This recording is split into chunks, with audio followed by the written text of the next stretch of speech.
Hi, I'm Mike. Welcome back to the shop. In this video, we'll take off the valve assemblies of this small block Chevy head. This is the passenger side head, and I'll show you the techniques that I'm going to be using. I got some very simple tools. I've got basically my trusty rubber hammer, a valve spring compressor. I know most people are going to say, hey, that's not the right kind, but it works in my approach. And also a Dremel tool to be able to get the valves out without damaging the valve guides. So I hope you enjoy what you're seeing. If you do, please subscribe and like. I would appreciate it. Just so you get a preview of what I'm doing with the valve assemblies, I am these are the valves from the driver's side. I'm keeping all of the components together, just so that if they're all okay to put back together, I want to make sure that they're in the right order. So I just this is how I'm organizing them. Another part of my organization is to mark each of the valve retainers. Just so that I can read them when they're in storage or on the storage rack. So it's by cylinder number and whether it's an intake or an exhaust. So it just makes it easier for me to identify them. Additionally, I will mark the bottom of the valves. I can't show you that right now, but I'll mark the bottom of the valves to make it easy to identify in that way as well.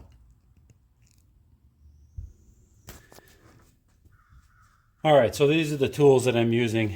I've got a Dremel tool with a sanding disc on it.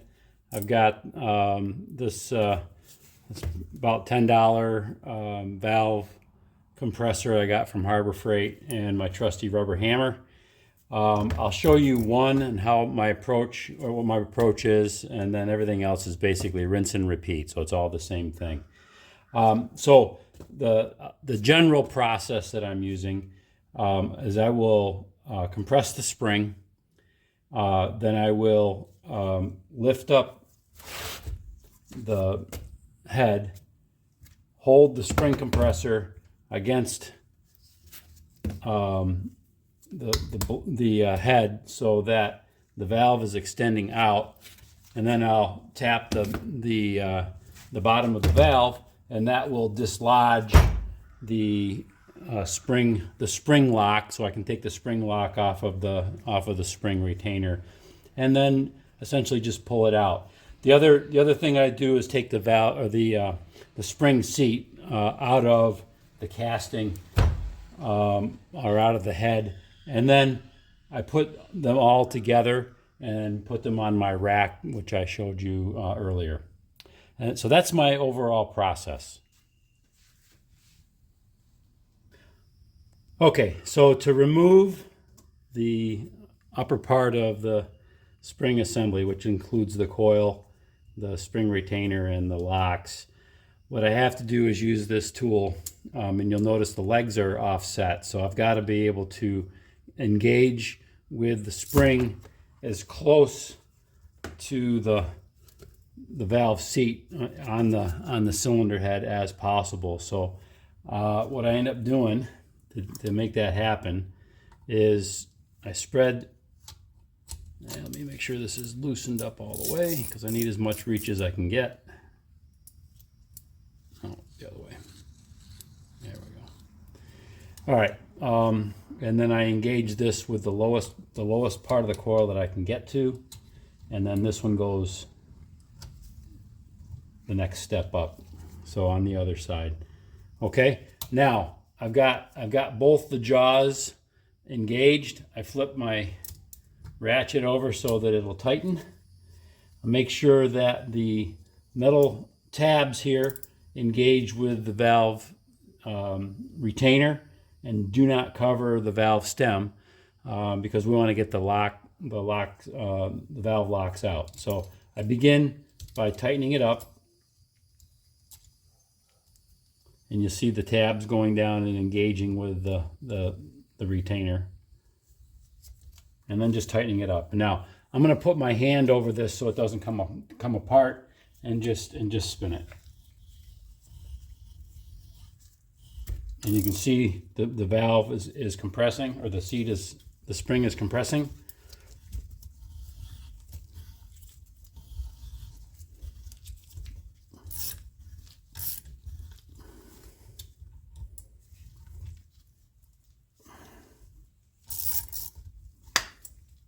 Got to have a little bit of grip strength.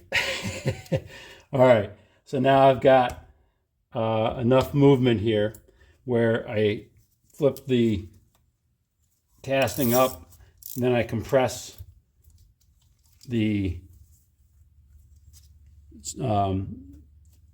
retainer tool to the casting, and that lifts up the valve off of the valve seat here, and then I just whack it with a hammer. It won't hurt the valve at all, and by doing that I disengage the valve locks. Okay, so that's driven down into the seat.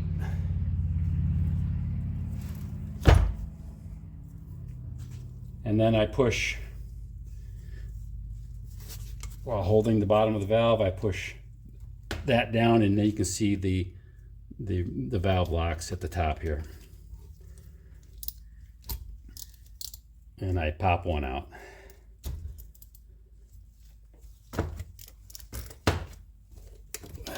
Takes a little bit of effort, but once you get there, I got one going. Good. There. And then I pop the other one off.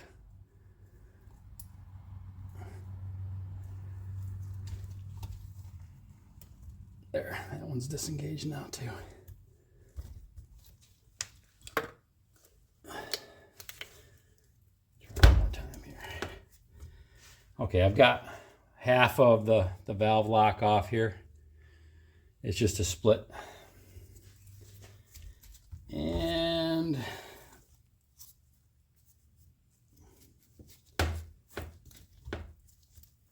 there it goes. Okay, now, so I've got both of the valve locks off. I'll put them to the side. And then what I'm going to do is basically just pull the upper half of the assembly off of the valve. There. Doesn't take much. And then I just lay that aside. Now, what you're going to notice here, and I'm going to get up a little bit closer, zoom in. Sorry for the funny camera work, but you're going to see that there is no valve seal on here. And there is a O-ring in the second groove. So the top groove was for the valve lock, and the second groove has an O-ring in it. Now that O-ring can be very easily broken because they're brittle after many years. So as you can see, I'm already just lifting it up here. And if they're stuck, you can just drive the valve down. But that's what let me see if I can get, there it is. That's what the O-ring looks like. Okay, put that off to the side. Next thing I do, as you're looking at the valve stem real closely, there's a little bit of a mushroom on the top of the valve, and what you don't want to do is push the valve down through the valve guide while you have a mushroom on that, because it's going to gouge or cause some damage to the surface of the valve guide. So what I do is use the Dremel tool and get real close to it. Basically, hold the Dremel tool and spin the valve so that I get a nice 45-degree or thereabouts chamfer. Okay, so I'm gonna see if I can get the right zoom in here for that, and I'm gonna increase the diameter or your field of vision, and just show you the general approach for doing that.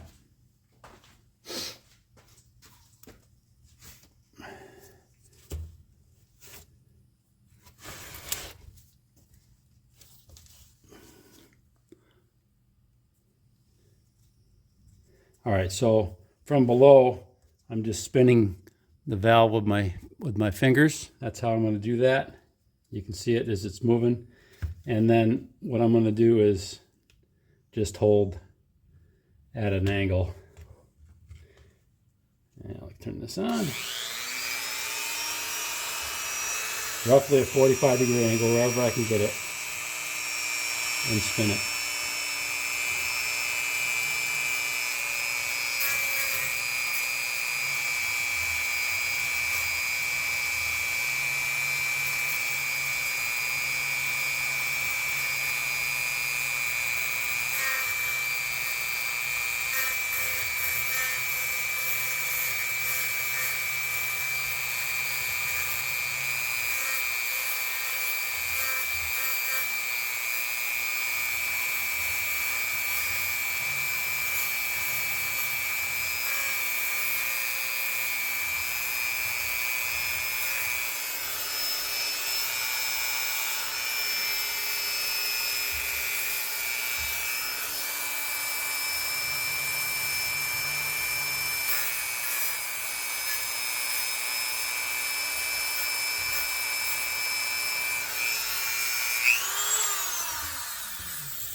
Okay, so I took off a minimal amount of material on there, and I think I did it relatively evenly all around. The important thing is not to affect the top of the valve stem, and don't gouge that at all. So I was only touching the corner. Now, all I do is then just remove the valve by sliding it out. So there's the valve, and I just pull it out.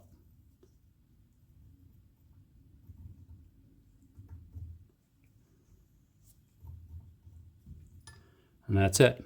Okay. Now it's rinse and repeat for the other 7. Let me show you what I'm doing just to do the storage of this. I put the valve back in. Take the valve locks, put the locks back on.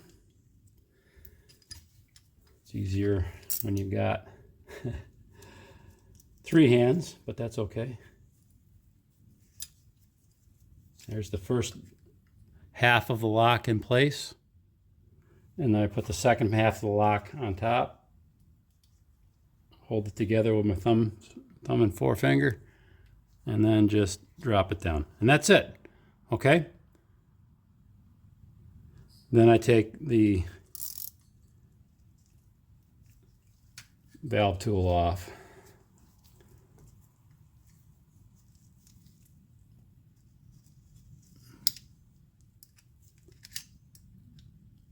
It's a lot easier when you're not trying to demonstrate it in front of a camera. Come on. There we go.